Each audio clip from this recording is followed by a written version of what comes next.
రోజైతే వంకాయ ఫ్రై అయితే చేస్తున్నాను. చపాతీలెంబడి చాలా బాగుంటుంది ఈ వంకాయ ఫ్రై. ఒక 4 పావులు నూనె అయితే పోసుకున్నాను. ఒక గిన్నె పెట్టుకొని ఒక పెద్ద ఆనియన్ అయితే కోసుకున్నాను. ఈ ఆనియన్ అయితే నేనైతే రెడ్గా ఫ్రై అయితే చేసుకుంటాను.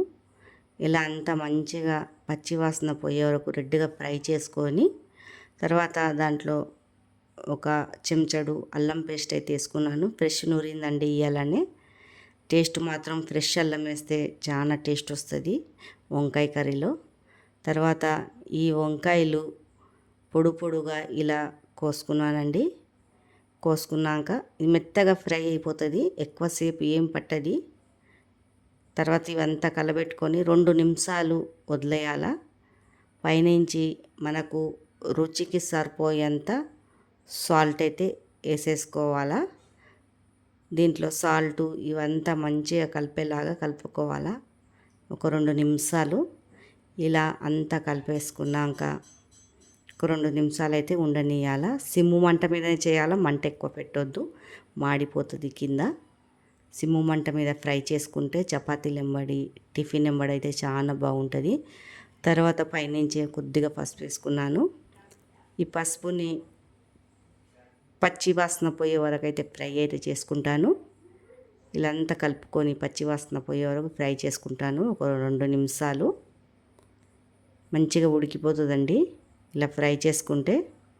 తర్వాత పైనుంచి ఒక చెంచాడు కారం వేసుకున్నాను. నేను పచ్చిమిర్చి వేస్తాను, అందుకే కారం అయితే ఎక్కువ వేస్తలేను. ఇవంతా మసాలాలు పట్టేలాగా ఒక 2 నిమిషాలు ఫ్రై అయితే చేసుకున్నాను. అంతా ఫ్రై చేసుకున్నాక తర్వాత మనము టమాటా ఎంత తింటామో చూసి నేనైతే ఒక 4 టమాటాలు వేసుకున్నాను. పెద్ద పెద్ద ముక్కలు కోసి పచ్చిమిర్చి కొద్దిగా కలిమాకు వేసుకున్నాను. ఇదంతా మంచిగా కలబెట్టుకుంటున్నాను. కలబెట్టుకొని 2 నిమిషాలు సిమ్ము మంట మీద మూత పెట్టేస్తాను. మెత్తగా అయితే ఉడికిపోతుంది.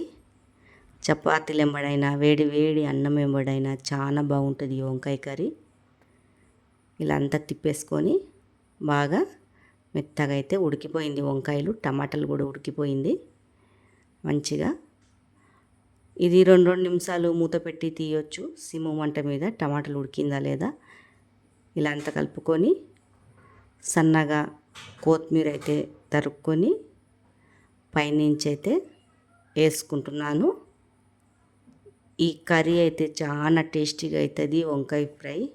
మీలో ఎంతమందికి వంకాయ ఫ్రై ఇష్టం ఉన్నదో కామెంట్ బాక్స్లో కామెంట్ అయితే చేయండి. లైక్ సబ్స్క్రైబ్ అయితే చేసుకోండి. ఫుల్ వీడియో మొత్తం వాచ్ చేసి అయితే చూడండి, సపోర్ట్ అయితే చెయ్యండి.